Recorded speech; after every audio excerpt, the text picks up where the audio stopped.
The 9/11 Truth movement is not only alive and well, it's growing, and it's on its way to victory. Yeah!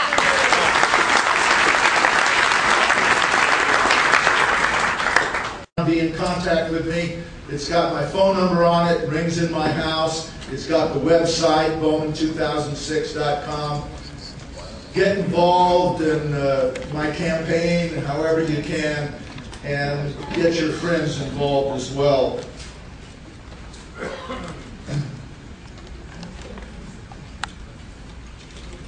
I alluded briefly this morning to the old story. Mo and Joe walking down the street. Mo says, "I've been told main problems in America are ignorance and apathy. Do you agree with that?" And Joe says, "I don't know and I don't care." Well, we do have a problem with ignorance and apathy, and the question is, how do we get rid of it? Let me give you a couple of true stories. Yesterday, at the Melbourne, Florida airport, waiting for my flight here, I was sitting near a woman and her husband and kids and whatnot. They'd just gotten back from a Disney cruise to Central America and the Bahamas. I gave her my card, big fancy one. And she started reading my issues. And then she says, "Well, I believe President Bush did the right thing going into Afghanistan and Iraq.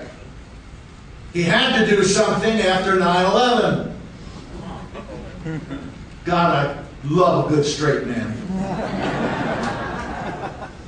So I say, "Sure, but Afghanistan and Iraq had nothing to do with 9/11.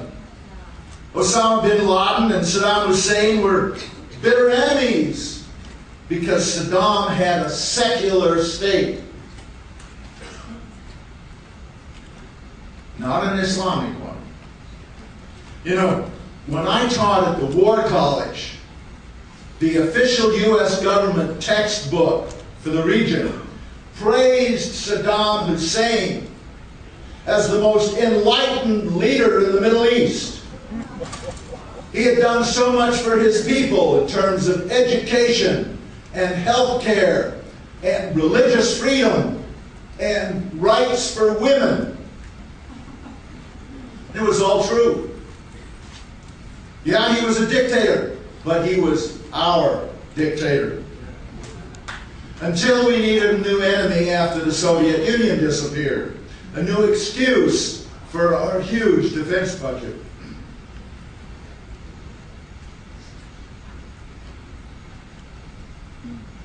If we really believed, I told her, that there were 19 Arab hijackers, why didn't we attack Saudi Arabia? Right. And if our government had evidence against Osama bin Laden, we should have indicted him and brought him to trial. The Taliban offered us Osama bin Laden if we would give him a fair trial. The truth is, there's a lot more evidence against people in our government than there is for Osama bin Laden.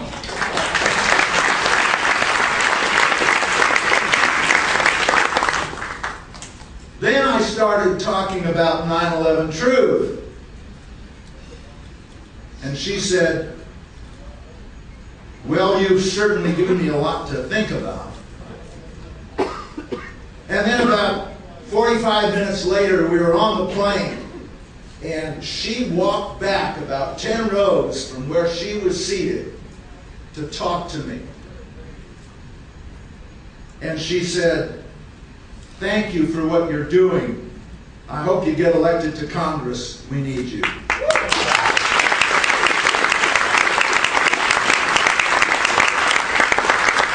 Truth 1, ignorance and apathy 0. Then the guy next to me says, "You're running for office?" So I give him a card.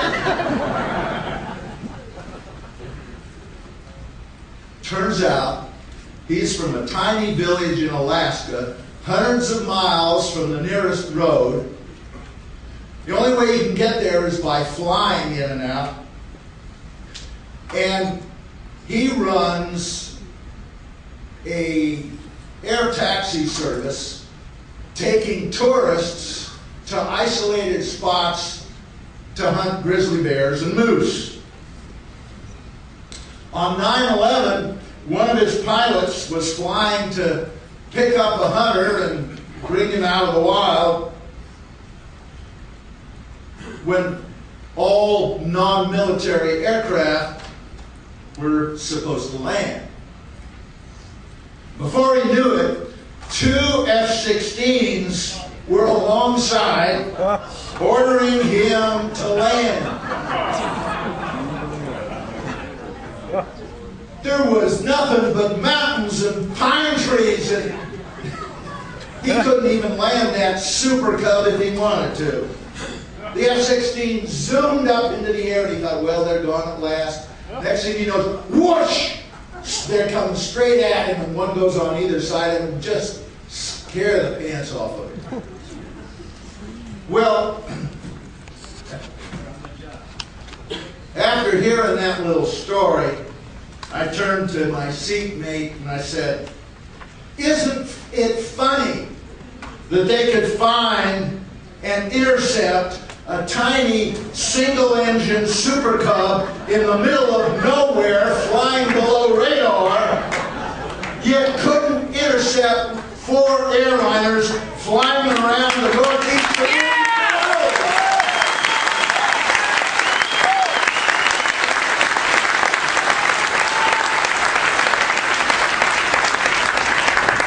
Like I said, I'm an old interceptor pilot. I know the drill. I know what you can do. I know how long it takes. And I knew that if those pilots had been alerted on time, they had gotten there. They had gotten there 20 minutes before whatever hit those towers got there. And they had been there 30 minutes before whatever hit the Pentagon got to it. They were not scrambled in time.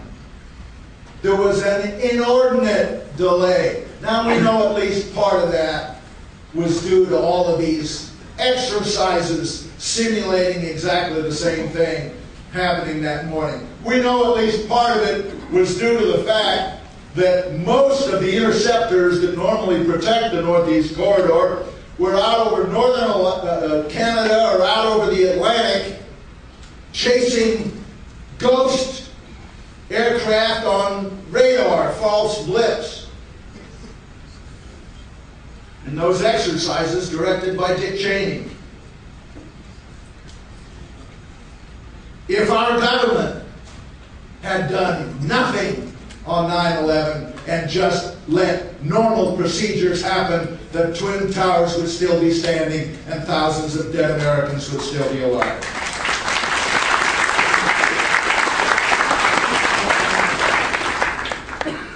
This is not incompetence. It is treason.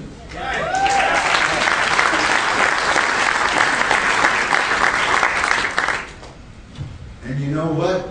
He agreed. Truth 2. Ignorance and apathy 0. And all this